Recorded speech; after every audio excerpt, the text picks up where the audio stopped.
Hello and welcome to this review of the Westin Resort and Hotel Playa Bonita just outside of Panama City, Panama. Right off the bat, I'm going to let you know that this review is not like my other hotel reviews where I walk you through, the exact thing we're looking at in the moment. For example, in this moment, we're going on or through the Bridge of the Americas, riding over one of the main openings of the Panama Canal. So that's why you see a lot of boats, a lot of, levers or whatever the technical term is, bridge pieces that move up and down. This review, the hotel, the Westin, was one of our most troubled, if not our most troubled, 5-star hotel experience. So naturally, I'm going to take a little bit of time to talk about that as we walk through, like I said, the room. So we arrived at this room. There was a big group of us, or I should say we arrived at this hotel, and appearances wise from the outside, okay, it fits the bill for a resort. There's palm trees and it's breezy, and there's the neutral colors of the marbles and all that when you walk through. So far, so good. I have no complaints about this view, for example. One aspect where the Westin really soured, and I think it was the worst in its class, was the customer service. Customer service was very strange when we walked in. The individual that checked us in could tell that, our party had a lot of kids in it, for example, that we really needed to check in sooner than later. And, he was being a stickler about the fact that if you want to check in before 12, it's a $55 surcharge. Like, at this price range, at this level of establishment, we're not here to count 55 individual dollars, okay? Like, people that are here are not... It's not such a rough and haggard approach to business. And I said, okay, well, then check me in at 12:01. If it's $55 before 12 or before, check me in at 12:01. That'll be free. And, he didn't seem to appreciate that comment. Another crazy experience we had, I'll note there, the notice about bugs that you just saw, I found that so strange. If they advertise that on Expedia, for example, that these bugs are at the resort, how many people would have still booked? I found it very sneaky that notice was there only after you got there. This Michaela coffee shop served sour expired ice cream to some of the kids in our party. Another day, the credit card machine didn't work there, and we were made to look like the bad ones for not, having a method of payment, when of course my only method of payment is a credit card. Like, I'm traveling all around the world. I'm not going to be able to have individual currencies of every place I visit. But one thing that happened to us at this resort that had never happened to us before is that the night before checking out, I went to the room after the gym and the card wasn't working. I wasn't able to get in the room. Luckily, my husband was on the other side, so he opened the door. And I was like, that's strange. I'll talk to them about that in the morning. It turns out I had obviously, put items on the tab or on the bill, however you call it, over our stay there. And usually you take care of those items when you check out. Sometimes, depending on the place, if it's really posh, you don't even discuss those items. They just say, and we'll send you a bill with the final, sum on it kind of thing. You don't even do the dirty business of talking about money. But at this place, they had locked me out of my room, and when I went downstairs, the member said, oh, it's because you have an outstanding balance. I said, of course I have an outstanding balance. I haven't checked in yet. And he said, so how do I know you'll pay the bill? I said, excuse me? He said, yeah, do you have any sort of, I forget what the word was with an S that he used, but basically, do I have any sort of collateral, any sort of security that I would actually be good for the money? I said, are you joking? You locked me out of my room at midnight. The credit card I would have used to pay you tomorrow is in the room you've locked me out of. Like, it was just an insane concept to me to lock a guest out before their check-in time so that you could force them to pay a bill that they might not even be able to pay because you locked them out of their bags and their cards and, again, their bedroom. And I was thinking to myself, obviously I'm a lawyer. I run my own corporate commercial law firm in Ontario, Canada. I was thinking, what if I didn't pay? What if I didn't pay that final bill? So what? I still had contracted to stay at the hotel until 11 a.m. or noon the day of checkout. And this conversation was the night before checkout. What if I'm a friggin' criminal that wasn't going to pay my outstanding bill on ceviche at the Westin? So what? They still owed me that room up until the exact minute I paid for it, which was 11 a.m. on that particular checkout day. But they're talking to me the night before, and they know we have kids, and it was just crazy. Now, there were other experiences like that on the customer service front.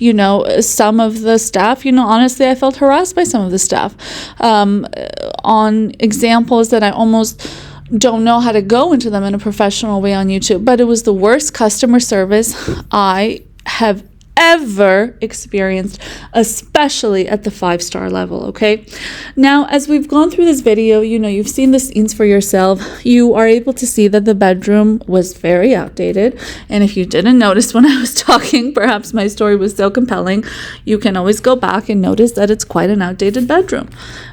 You would have been able to notice, I don't know if you saw when I was scrolling over the pools from the top, out of 4 pools that this hotel advertises itself as having, or this resort advertises itself as having, not including, there's like a special membership Pearl Club situation to the side that I didn't know about. If I did, I probably would have graded it to be on that side of the resort. But out of the 4 pools available to the general public, I don't know if you noticed when I was doing that, hovering over the balcony, only 2 of them were available. And critically for us, the children's pool was one of those 2 pools that was unavailable. And another pool was so freaking filthy that they would tell you not to go in as you walked past it. However, the insanity was that every day physical, there's hosted athletic activities kind of thing when you go to these resorts. The water activities happened at the filthy pool that they would tell you not to go in the morning. I think this is the pool now that we're catching up with, now I'm describing things as we see them. Look at the water in this pool. Look at how murky that filter at the bottom is and how difficult it is to see, keeping in mind that obviously pool water should be see-through because tap water is see-through. So, and this yellow, musty, murky pool, they would just sort of for show tell you not to go in, but then when it came time for activities, they wouldn't say anything, and everybody was just stewing in this water, playing water volleyball or whatever the physical activity of the day was. This was the more special side, I said, the Pearl Club situation, I believe it was called. Again, I didn't know this existed. Their website didn't make this clear. If it did, I would have booked here. Food at the resort was some of the most poor food we had in Panama. Just to give a recap, my family and I stayed in Panama for about a month. I mean, we lived there. We experienced 5 hotels while being there, all of them 5-star hotels, all the way from the Rio, which was an incredible bang for your buck, I'll link it here, to the Waldorf Astoria. This, looking at the beach rocks, reminds me the beach situation here was horrific. Some imported sand that was the size of did you see how large that was? I mean, that can't even be called sand. That was just crushed up shells that I can imagine were at a significant discount to a fine grain sand. And to give you further perspective, so there was a resort sort of next door called the Dreams Playa Bonita. That was ranked 5-star as well. And to be honest, that resort didn't show up on Expedia when I was booking, maybe because of the duration I booked. Sometimes we stay a very long time at these places. And that resort had very fine grained sand that they had poured over for their guests. Another thing is the Westin did not make, the ocean part of the experience enticing or nice or welcoming at all. I mean, there wasn't a single beach chair in the sand to get to the ocean.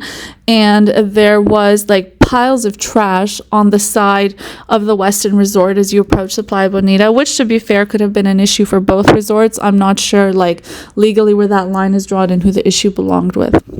The gym, you just saw, very creepy experience getting to the gym, dark and sort of not that well supervised road and far away from the main building. but well equipped nonetheless. The most positive thing I'm going to say about this resort was the massage I had there. This is my spa experience there. There was like a collective pool hydrotherapy situation. I don't do any of those experiences.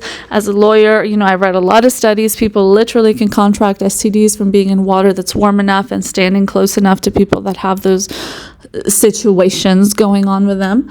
But the massage I received was one of the best I've ever received, and I want to give kudos to that. The spa at the Westin was awesome.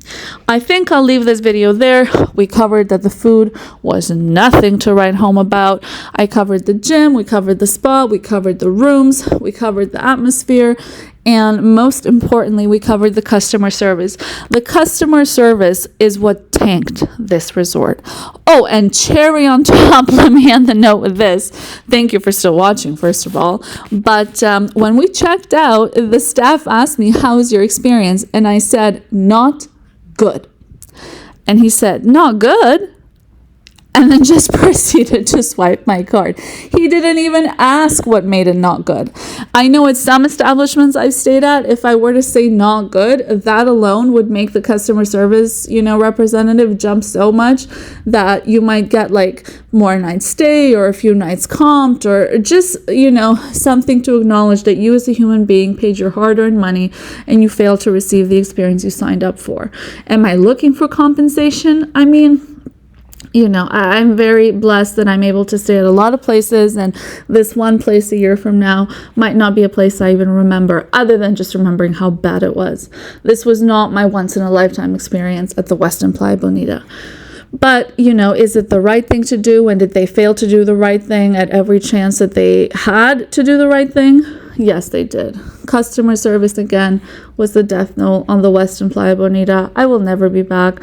I will never encourage anybody I know to go there. And just so we're clear, I'm not telling you not to go there. You can do whatever you want. This is my experience, my opinions, and I thank you so, so much for spending your valuable time listening to my experience and my opinions on this review.